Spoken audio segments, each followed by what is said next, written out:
عليكم ورحمة الله وبركاته.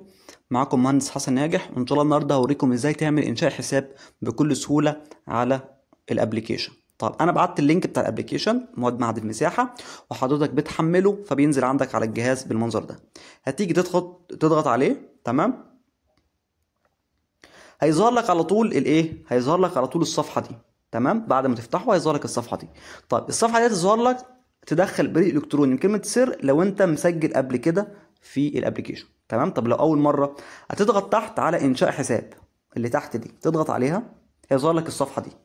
طب هنا يا باشمهندس هتعمل ايه؟ هتختار اي اسم، تختار اسمك الحقيقي بس يكون ثلاثي، تمام. اسمك الحقيقي ثلاثي، تمام. انا مثلا هكتب اسمي، مثلا اي اسم، مثلا حسن ناجح حلمي، اي حاجه، مثلا حسن وهكذا، تمام.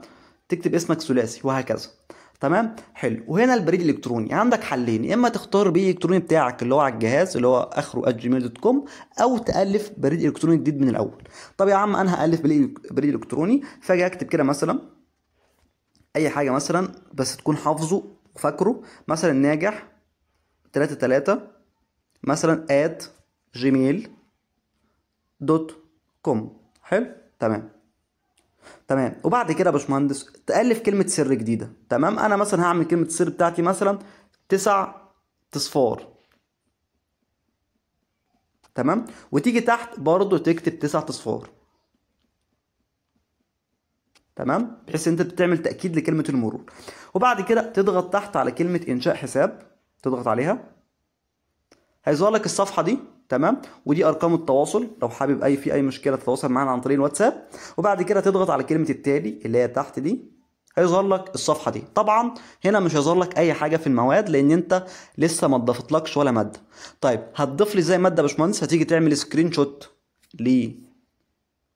للصفحة دي، تمام، وتيجي تبعتها لي. انا هعرف اسم الحساب بتاعك واجي هضيف لك الماده المجانيه وتستفيد بالماده بتاعتك، وعشان تقدر انت تذاكر وتلم الماده ان شاء الله، تمام. تمام. طيب بعد كده يا باشمهندس تيجي تخرج من الابلكيشن بالمنظر ده وتيجي تدخل تاني، تمام.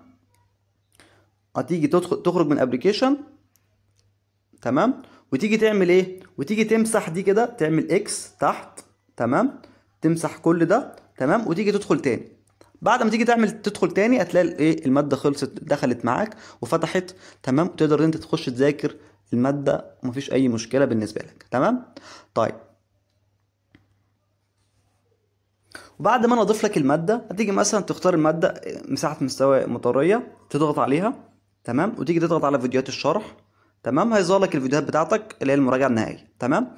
لو تلاحظ في فوق اتش دي زرار اهو، اتش دي معمول اوف، هتيجي تضغط عليه، تمام، بالمنظر ده يبقى اون، تمام. وتيجي تختار الماده بتاعتك، تمام، تختار الفيديو بتاعك، تمام. هتيجي تخش مثلا على الفيديو، وخلي بالك ان كل فيديو او الفيديو بتاعك هيكون ليك 4 مرات مشاهده فقط، يعني تتفرج عليه 4 مرات بس. اكتر من 4 مرات الفيديو هيقفل معاك، مش هتعرف تشغله تاني، تمام.